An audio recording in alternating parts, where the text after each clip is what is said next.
Sir ಅವ್ರು ಹೆಂಗ್ sir brand ಮಾಡ್ಕೊತಾರೆ? ಶ್ರೀರಾಮಚಂದ್ರ ಹಿಂದೂಗಳ ಆರಾಧ್ಯ ದೈವ ಸರ್, ಏನು ಬಿಜೆಪಿ ಆರಾಧ್ಯ ದೈವನ? ನಾನು ಶ್ರೀರಾಮಚಂದ್ರ ಭಕ್ತ, ನಾನು ಜೈ ಶ್ರೀರಾಮ್ ಅಂತೀನಿ, ನಾನು ರಾಮನ ಭಕ್ತ. ಕಾಂಗ್ರೆಸ್ ಅಲ್ಲೂ ಶ್ರೀರಾಮನ ಭಕ್ತರಿದ್ದೀವಿ, JDS ಅಲ್ಲೂ ಇದ್ದಾರೆ, ಎಲ್ಲ ಪಾರ್ಟಿಯಲ್ಲಿ ಇದ್ದಾರೆ. ಏನು ಇವ್ರು ಮನೆ ಆಸ್ತಿ ತರ ಆಡ್ತಾರೆ? ಇವ್ರು ಏನ್ ಮಾಡ್ತಿದ್ದಾರೆ? ವೋಟ್ ಪೋಲರೈಸ್ ಮಾಡಕ್ ಹೋಗ್ತಿದ್ದಾರೆ, ಮನೆಗೆ ಹೋಗಿ ಪಾಂಪ್ಲೆಟ್ ಕೊಡ್ತಿದ್ದಾರೆ. ರೀ, ನೀವೇನು ಪಾಂಪ್ಲೆಟ್ ಕೊಟ್ಟಿದ ತಕ್ಷಣನೇನ್ರಿ ರಾಮನ ಬಗ್ಗೆ ನಮಗೆ ಭಕ್ತಿ ಬರೋದು? ನಮಗೆ ಮೊದಲಿಂದ ಹುಟ್ಟದಾಗಿಂದ ನಮಗೆ ರಾಮನ ಭಕ್ತಿ ಇದೆ, ಹನುಮಂತನ ನಾವು ಪೂಜಿಸ್ತೀವಿ.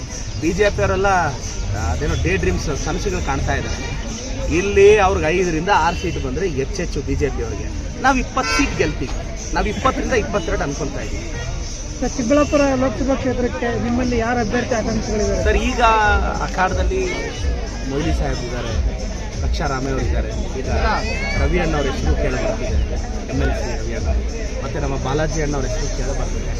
ಬಟ್ ನಮ್ಮದು ಪಕ್ಷ ನಿಷ್ಠೆ, ಪಕ್ಷ ಯಾರು ಕೊಟ್ಟರೆ ಅವ್ರಿಗೆ ದುಡಿ, ಪಕ್ಷ ಯಾರು ಕೊಟ್ಟರೆ ಇಲ್ಲ. ಪ್ರದೀಪ್ ಈಶ್ವರ್ ಚಿಕ್ಕಬಳ್ಳಾಪುರದಲ್ಲಿ ನೀನೇ ನಿಂತ್ಕೊಂಡ್ರು ನಾನು ನಿಂತ್ಕೊಂತೀನಿ, ನಮ್ದು ಪಕ್ಷ ನಿಷ್ಠೆ ಅಷ್ಟೇ.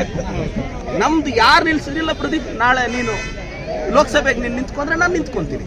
ಪಕ್ಷ ಏನು ಹೇಳಿದ್ರೆ KPCC ಆಫೀಸಲ್ಲಿ ಬಂದು ಕಸ ಗುಡಿಸು ಅಂದ್ರೂ ಗುಡಿಸ್ತೀನಿ, ನಾಳೆ ರಾಜೀನಾಮೆ ಕೊಡು ಅಂದ್ರೂ ಕೊಡ್ತೀನಿ. ನಾವು ಕಾಂಗ್ರೆಸ್ ಪಕ್ಷದ ಐಡಿಯಾಲಜಿ ನಂಬ್ಕೊಂಡು ಬಂದವರು, ನಮ್ದೇನಿದ್ರು ಪಕ್ಷ ನಿಷ್ಠೆ ಅಷ್ಟೇ. ಪಕ್ಷ ಏನು ಹೇಳಿದ್ರೆ ಅದು ಕೇಳ್ತೀವಿ.